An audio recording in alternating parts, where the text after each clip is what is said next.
What's up, everybody? Welcome back to the Thomas Take Sports Podcast. I am your host, Ryan Thomas, bringing you once again another edition of the Thomas Take. Very exciting stuff. I did part 1 and part 2 today. I talked about the UFC's return to Buffalo. Very excited to go to that event April 8th. As soon as tickets are on sale, I'm buying one for me, and I'm buying one for my dad. Aw, how nice. What a good son. But anyway, me and my dad have been fans of the UFC for quite a long time. He was the one that got me into the sport, convinced me to start watching it, started watching, older pay-per-views way back in the day when I was like 8 or 9, then started watching more and more and more, and then The Ultimate Fighter came out, season 1 with Forrest Griffin and Stephan Bonnar, and the rest is history. So this is an event that I've been waiting for a long time for, and I'm just so excited. I can't describe it. I really can't. It's like Christmas morning all over again. It's great. But anyway, latest news in mixed martial arts. I try to bring you guys the latest news, my take on it, on the Thomas Take, and that was one of the latest pieces of news from the MMA world that I wanted to bring you guys, the UFC's return to Buffalo. But there is another piece of news that just dropped recently on MMAfighting.com. It was reported that Nate Diaz will be applying for a boxing license in the state of Nevada. Mark Raimondi reported that just about an hour ago, and around 12-ish. So, very exciting stuff. Very interesting turn of events, and I want to give you guys my take on Nate Diaz applying for the boxing license. What is my opinion on it? Really, I know that this is not Fugazi, it's Fugazi, it's a Wazi, it's a Wizzy. The great quote by Leonardo DiCaprio in Wolf of Wall Street. This is not Fugazi, it's a Wazi, it's a Wizzy. The reason why I say that is because we know that Conor McGregor applied for a boxing license in the state of California. And that was that was obviously an attention-grabbing headline. And now there's rumors of the Mayweather-McGregor thing heating up with the offer from Dana White. I made my opinion pretty clear on that. But I don't think that this is fake on Nate Diaz's end whatsoever. And I'm about to tell you why. Nate Diaz is not a fake person. Nate Diaz does not do things for publicity. Nate Diaz is as straightforward as any fighter in the UFC. The way he fights, and the way he speaks, and the way his personality is. He wears his heart on his sleeve. He will do what he wants to do, and there will be no F's given, I should say. He doesn't give two F's about what anyone's opinion might be of him or his fighting career. And this is something that he's actually thought of doing for quite some time. He's a trained boxer, trains out of his gym with Andre Ward, one of the best boxers in the world today. And Andre Ward has said that Nate Diaz has helped him throughout his career learn how to fight guys with his type of style, with his type of stance, and his type of movement and style actually helps him prepare for things that are much easier than that. Knowing that he has to spar with Nate Diaz every day has actually sharpened his craft. It's ironed out his skills and made Andre Ward even better. And that's a story that does not get heard of. It didn't get that much traction. And when I heard that, I thought, wow. Nick and Nate train with Andre Ward. They trained at Wildcard Gym with Freddie Roach. They are in the boxing circles. They're in the boxing circle. So, for me to hear this news, the majority of the time I do know things that most people don't just because I follow the sport so closely. And when I heard this news, I thought, this is not a publicity stunt. This is real. And part of it is because of the fact that Nate Diaz wants to make as much money as possible. He and his brother came from virtually nothing, from Stockton, California, one of the worst cities in America, one of the worst neighborhood areas in America. and it always has been. It's known for its gang violence and its toughness and brashness towards other people. People don't go to Stockton, California to make friends. They go to Stockton, California in passing and roll the windows up. It's not a safe area, and Nate Diaz has always wanted to give back to his community along with Nick, and they've been kind of cult icons for the city of Stockton over the course of their MMA careers. They're probably the two most distinguished people to ever come out of Stockton, and it's in mixed martial arts. It's in cage fighting.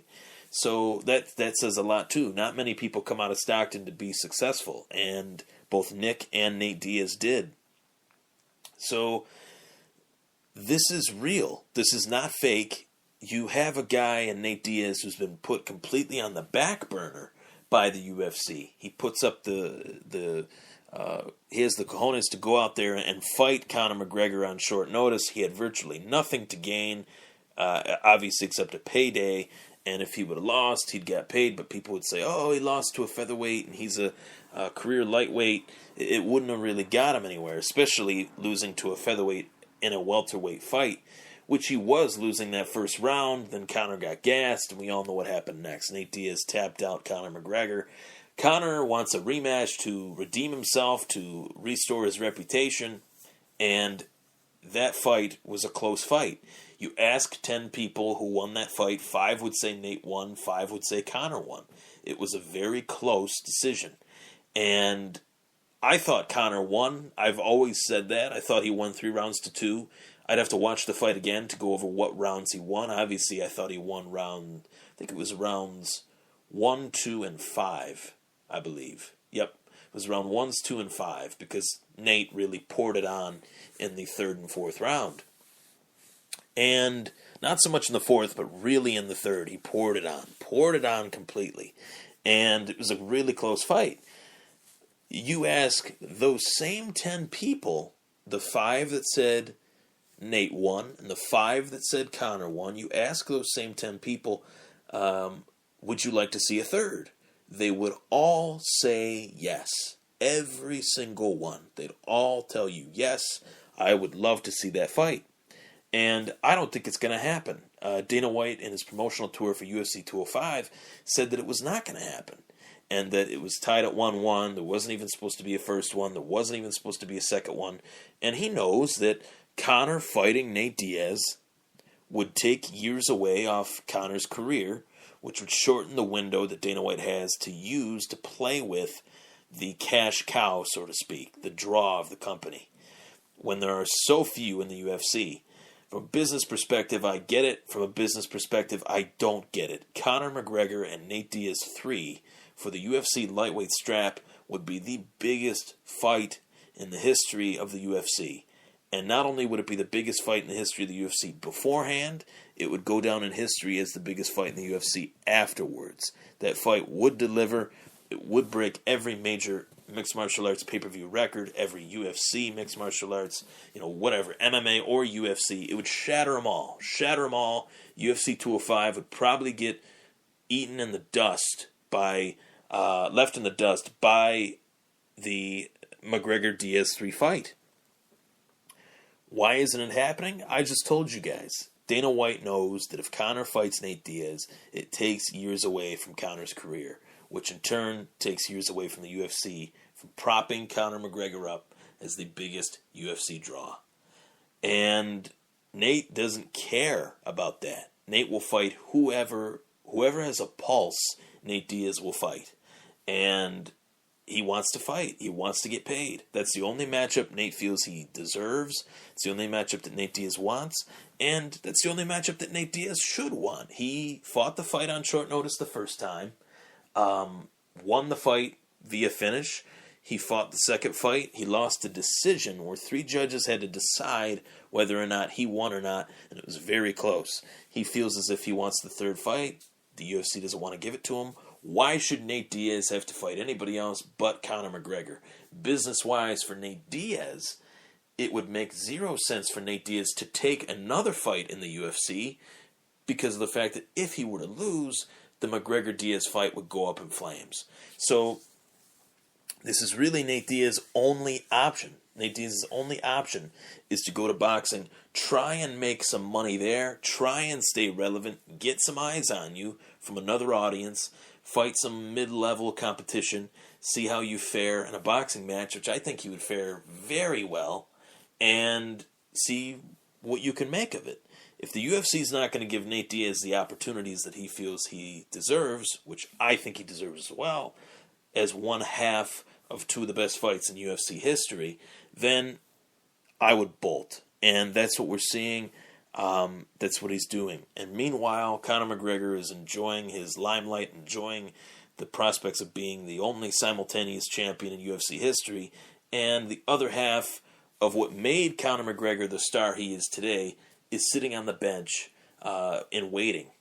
It's not right. It's not right. And Dana White said something along the lines of the fact that he hadn't talked to Nate Diaz in a few months. It just shows that the company has no interest in putting their biggest draw in there with a fighter like Nate Diaz, because there is a very good chance that he could lose. There's also a very good chance, though, with that logic, there's also a very good chance that Conor could lose to Khabib. There's also a very good chance that he could lose to Tony Ferguson. There's a very good chance he could lose to the other remaining, like Frankie. There was a good chance he could lose to Frankie Edgar. There was a good chance. A fight is a chance, and eventually those chances will run out. At some point, he has to defend his belt against someone. Maybe they want to build the Diaz fight down the road. Maybe if they want him to, they'd like to see him defend his title once against somebody else and defy another challenge, and then maybe get the third fight with Nate Diaz. Or maybe they want to wait to the end of both of their careers and have them fight one last time to settle the score as a legacy fight, which I see that happening as well. If this fight were to happen, when I see it happening, I see it down the road. And I really don't think Conor McGregor has that much longer in this sport. I say that to people all the time. And they come at me like, really? I really don't. I think he's got 3 years left. He's made a lot of money, upwards of $50-60 million between his fight pay and his endorsements and the pay-per-view bonuses that he's had, the pay-per-view percentages that he's had. And he doesn't need to continue to do this. He also witnessed the death of a fighter of which his training partner was fighting against. That said fighter that passed away. And it really affected him. So Nate Diaz knows that he probably won't get Conor back in the ring again, or in the octagon again. He knows that maybe he needs to get into the ring to make more money. Good on Nate Diaz. Good on Nate Diaz for maybe him doing this. Maybe the UFC will wake up and come to their senses and force this fight. I think Nate Diaz versus Conor is a fight I'd like to see right now. If they were fighting in the street, I'd go out and see it. If they were fighting in a phone booth, I'd go out and see it. Everyone wants to see that fight. They should. If they don't, there's something wrong with them, especially after they watch the second one. But good on Nate Diaz for making a change, opening the eyes of the MMA world that this is an option for him. And I hope it works out. I hope if he goes into boxing, I hope he gets a few fights, makes some money, keeps his name relevant, succeeds, wins in boxing, and then comes back. That would make the UFC fight with Conor and Nate even bigger. Conor made the hint that he was going to go into the boxing world, and I really think it was all fake just to try to get the Floyd Mayweather fight to happen, and it's not going to. So it'll be very interesting to see what happens after this. You know, Conor's focus is on Floyd Mayweather, it looks like, and Nate Diaz's focus is on actually being a boxer. So it'll be very interesting stuff. Take care. That was the Thomas Take. I'm Ryan Thomas. Good on Nate Diaz for making this move. That's my opinion.